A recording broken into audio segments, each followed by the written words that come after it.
ابراہیم علیہ السلام 7 سال کے بچے، اور بچپن سے توحید ان کی گھٹی میں پڑی ہوئی۔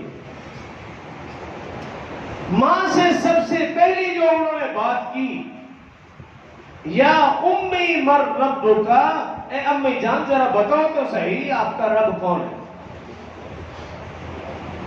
اب ماں نے کہا کہ بیٹا میرا رب تیرا باپ ہے، وہی کھلاتا ہے، وہی پلاتا ہے، وہی ہمارے لیے کھانے پینے کا انتظام کرتا ہے، وہی میرا رب ہے۔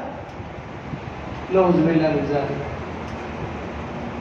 ہمیں حیرانگی ہوتی ہے کہ کیسے جملے کہے، لیکن ہمیں اپنے عمل پر حیرانگی نہیں۔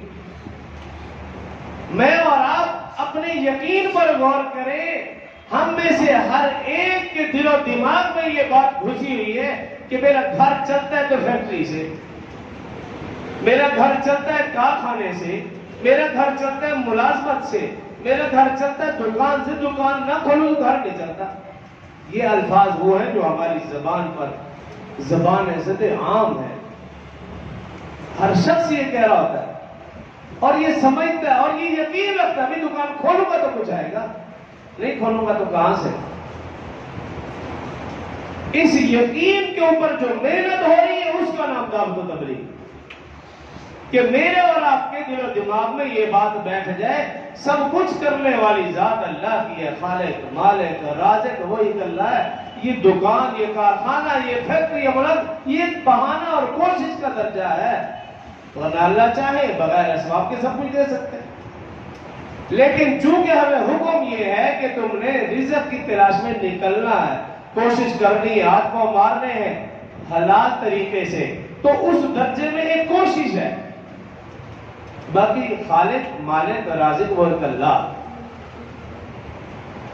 تو جب ماں نے کہا کہ میرا رب تو نعوذ باللہ تیرا باپ ہے، وہی کھلاتا پلاتا ہے، اب اگلا سوال کیا کہ اچھا ابا جان کا رب کون ہے؟ تو ماں کہنے لگے بھی ان کا رب بادشاہ ہے، جو سارے انتظامات کرتا ہے ہمارے لیے کھانے پلانے کے۔ اب پھر سوال کیا اچھا بادشاہ کا رب کون ہے؟ وہ کہنے لگے اس کا رب تو ستارے، وہ ستاروں کی پوجا کرتا تھا نمرود۔ پھر اگلا سوال کیا کہ اچھا بتاؤ ستاروں کا رب کون ہے؟ اب وہ ماں لاجواب ہو گئی، کوئی جواب نہیں تھا۔ اس نے آ کر اپنے شوہر آزر کو بتایا کہ آج بچے نے اس طرح مجھ سے کلام کیا ہے، تو فوراً آزر کے دماغ میں وہ بات کھٹکی اور کہنے لگا مجھے لگتا ہے یہی بچہ ہے جو ہمارا دشمن بنے۔ ماں اور باپ ہے، اگر اللہ نے انہیں ایمان کی دولت سے نہیں نوازا تو میں اور آپ نہ اس پر بحث کر سکتے ہیں، نہ جھگڑا کر سکتے ہیں، نہ ہی کوئی دلائل دے سکتے ہیں، کیونکہ جب قرآن کی آیت آ جائے بات ختم۔ وَإِذْ قَالَ إِبْرَاهِيمُ لِأَبِيهِ آزَرَ أَتَتَّخِذُ أَصْنَامًا آلِهَةً۔ اس پر بعض حضرات نے اتنی لمبی لمبی بحث کی، دلائل دی۔ ایک بولتا ہے وہ ابراہیم کا والد ہی نہیں تھا، دوسرا کہتا ہے وہ چچا تھا، کہ ایک نبی کا باپ کیسے مشرک ہو سکتا ہے؟ اس کے اوپر اتنے دلائل دیے کہ بندہ دنگ رہ جائے۔ قرآن کی آیت ہی کافی ہے ہمارے لیے، ہم کوئی دلائل نہیں دیتے۔ 7ویں سپارے کے اندر سورہ انعام کے اندر یہ آیت مبارکہ موجود ہے۔ وَإِذْ قَالَ إِبْرَاهِيمُ، جب ابراہیم علیہ السلام نے ابھی اپنے باپ آزر سے کہا أَتَتَّخِذُ أَصْنَامًا آلِهَةً، کہ کیا تم بتوں کی پوجا کرتے ہو؟ ایسے کو خدا مان رکھتا ہے جو خود اپنے آپ کا کچھ نہیں کر سکتا۔ انی اراک وقومک فی ضلال مبین، ابا جان بے شک میں آپ کو اور آپ کی قوم کو واضح گمراہی میں دیکھتا ہوں۔ اسی طرح سورہ ممتحنہ اس کے اندر آیت مبارکہ جو میں نے تلاوت کی، قد کانت لکم اسوۃ حسنۃ فی ابراہیم، اللہ فرمانے ابراہیم علیہ السلام کی زندگی تمہارے لیے اسوہ حسنہ ہے۔ رسول اللہ صلی اللہ علیہ وسلم کی زندگی کو اسوہ حسنہ کہا گیا۔ لقد کان لکم فی رسول اللہ اسوۃ حسنہ، رسول اللہ صلی اللہ علیہ وسلم کی زندگی اسوہ حسنہ اور حضرت ابراہیم علیہ السلام کی زندگی اسوہ حسنہ، ان دو پیغمبروں کے علاوہ کسی اور کی زندگی کو اسوہ حسنہ نہیں کہا گیا۔ اور اسی سورہ ممتحنہ کے اندر اللہ رب العزت نے فرمایا لِأَبِيهِ لَأَسْتَغْفِرَنَّ لَكَ وَمَا أَمْلِكُ لَكَ مِنَ اللَّهِ مِنْ شَيْءٍ۔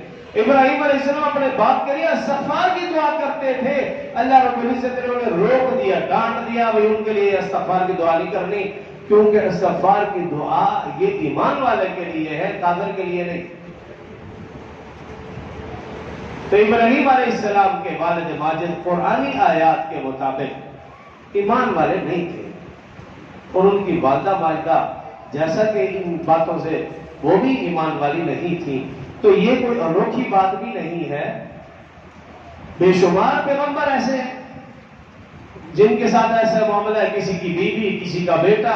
رسول اللہ صلی اللہ علیہ وسلم کی زندگی دیکھ لیجیے، آپ کے 10 سچا ہیں، 8 آپ کے انتہائی مخالف تھے، اتنے مخالف قرآن نے ان کے لیے کلمات کہے، تبت یدا ابی لہب و تب، اے ابو لہب تو تباہ و برباد ہو جائے، تیرے ہاتھ ٹوٹ جائے، اور تیری بیوی وہ بھی تباہ و برباد ہو جائے۔ حالانکہ چچا اور چچی 10 چچاؤں میں سے 8 نے کلمہ نہیں پڑھا، صرف 2 نے کلمہ پڑھا، حضرت حمزہ رضی اللہ عنہ، حضرت عباس رضی اللہ عنہ۔ تو اس کی وجہ سے رسول اللہ صلی اللہ علیہ وسلم پر انگلی نہیں اٹھایا جا سکتا۔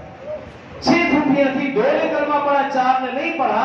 آپ کا کنبہ، قبیلہ، برادری دیکھ لیجئے، آپ کے وطن والے دیکھ لیجئے، انہوں نے جو اتنا ظلم کیا، آپ کو اپنا وطن بھی چھوڑنا پڑا۔